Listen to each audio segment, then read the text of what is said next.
that can have direct benefit to the contact center industry. And we wanted to impart that to the organization. We wanted also to share our assets so that we can be part of the growth and sustain the momentum, no, of the success of the contact center in the Philippines.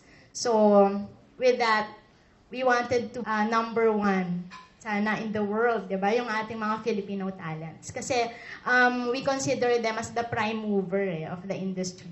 And secondary to that is the ICT as the backbone in their operational efficiencies. So as a service provider for ICT, we wanted to contribute in that advocacy of the association. Thank you. Very well said. We're one of the founding members of CCAP when we started it way back in 2001.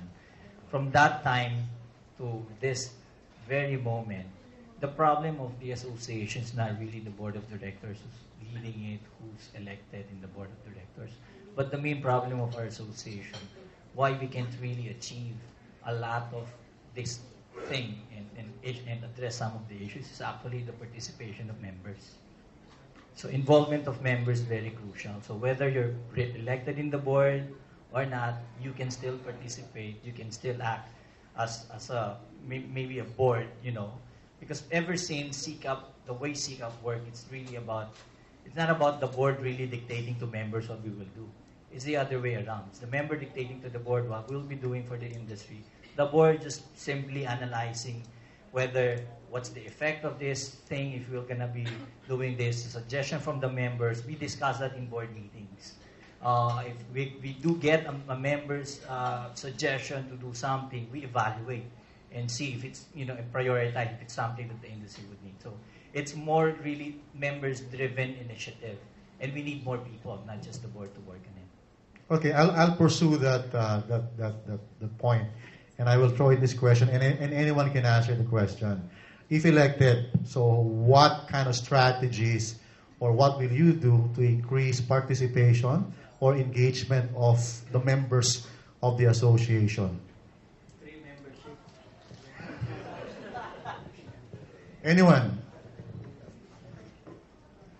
I guess I'll take that. As far as the organization is concerned, about 70% of the members of CCAP are really the SMEs, and we define SMEs from about 50 to about 1,500 seats. That's the majority of the people that are actually, of the companies that are actually members of CCAP. But to have, an SME council meeting, for example, and we send out invitations to all the membership. The participation really has not been there. We can fill up a room like this, but with several people, but the participants in terms of companies are concerned are just the number of the tables that are in here. My point is that as everybody said here, it's all about participation, and I think what we need to do is really rally people around so that they could have the initiative, the impetus, and the will to actually devote the time to do it. And the success of this organization and ultimately the country is really in the commitment that people could actually bring. Okay, maybe again pushing the question further. So how do we? Anyone can answer the question. How can now we rally our members to whatever programs that we want? Sir Bong. I think just to simplify things, two things, right? One is we have to have clarity of vision. And we need to impart that to every member so we can rally people together. And the second one's even more simple. We should make it fun. And I think that in associations like this, we are so serious at times and we're so serious at work, and getting together becomes more of a tedious task than really being a fun thing and being with friends. So I think we should instill that again. Okay, one more, Mr. Yeah. Roger? Yep. I'm new, so this might sound like a funny question, but do we use technology in our meetings? I mean, do we use WebEx and things like that so we can get all the other folks from other parts of the country to call in, do a PowerPoint? And I mean, I'm just thinking, sounds like a funny question, but I don't know if we use the technology for our meetings to encourage other members to participate. I mean, you do WebEx for 100,000 people. It's a big, you have a PowerPoint. Everybody gets in on a call, right? So it's cheaper for those in Cebu or what have you in other provinces. I don't know if we can use technology for meetings. Just an idea. Yes. Okay. Thought I'd bring it up. What are you planning to do in terms of talent, improving attrition, hiring and attrition? I want to go back to one of the, probably I feel very close to my heart, around, when we, this industry operate probably in a very siloed environment. While probably we have an association, somewhat over the years, there's still a hesitation to subscribe to something probably as an agreement that we should have a healthy coexistence. Our attrition are driven mainly because number one, either the qualification is not there, but the second one, which is probably the more important one, is people just go around. If we are to collect, or if we have actually a database, I'm sure they've probably been in all these companies who are seated here right now. But unless we put a little bit more of control there, I think it will continue to add to the number in terms of percentage. In terms of development, in terms of hiring, the way I see it is really going to the core, going to the universities, going to the roots. And I'm hoping that this time around, with a lot of maturity and a lot of gains and contribution that this industry has done to the country, it creates finally that level of prestige that we are seeking for. And I know we are seeing it because a number of exclusive schools now are actually even offering courses specific to our needs. So, and then I know there are other items that I feel can be supported by the association, that's driven by government activities, especially developing talents outside of Metro Manila, like coming into a Tier 3 and even Tier 4 cities. So, I think if we are able to capture all these points, I don't think, we won't really have any problems on those two. Benedict, you want to take a stab at the question? Or I can take a stab, Jack. if you want. okay, Steve. So, well, at Teleperformance, we have 37,000 people in 15 centers from Davao all the way up to Baguio. So I guess personnel issues are always on the forefront of our mind. I actually think this is the one issue that really challenges to mature as an industry. It challenges us to offer careers, not jobs, to people. It challenges us to develop people when we can't find the talent out of the box. It challenges us to work with our clients to offer second level and third level complexity of roles so that we can promote people into those roles and create environments within our centers instead of factories, like I've seen many, many times in the Philippines and in other centers as well. So I think this, when we meet this challenge, and I know we all are now, I know everybody on the board here where their centers are and the amount of time and effort that they put into creating an environment and career pathing for their people, that I have no doubt we'll meet this challenge. And I have no doubt that we'll work with near hires and educational institutions to create that talent flow that we need.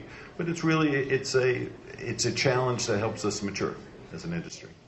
Okay, thank you so much. I'm going to be asking one last. Yeah, Benedict, you want to take a stab? Hey, I'll just, because it's a good question to plug in a little bit of update on many things that's happening, which is exciting. I'll plug in a few programs because I think if we pursue conversations with the different companies, I think it can really go a long way in this particular topic. Yesterday, I and a couple of more folks were in Cavite State University.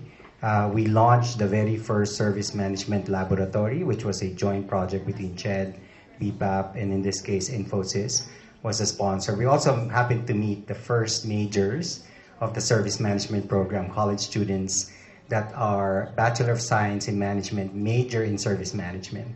And that's a result of a couple of years of actually work doing pre-visor analysis on gaps between what we need and what the schools are giving, creating a curriculum, getting CHED to approve it, getting funding. By about next year, we'll probably see 10,000 interns actually being produced. A year after that, we'll see 20,000. The other thing that's going on is, you mentioned near hard training, which we've been doing with TESDA. We were asked, and the team actually collectively redesigned the curriculum. The new curriculum was actually tested since a couple of months back until now. We have about 400 scholars, and the difference in this case is we actually got higher pass rate of the near hires. We got 86%. And the other more interesting thing is that they were really hires into our CCAP members. So because it was a pilot, we actually made it a closed loop system that we could track that it's not just employment anywhere, it's employment to us. That new curriculum was only recently signed by TESDA.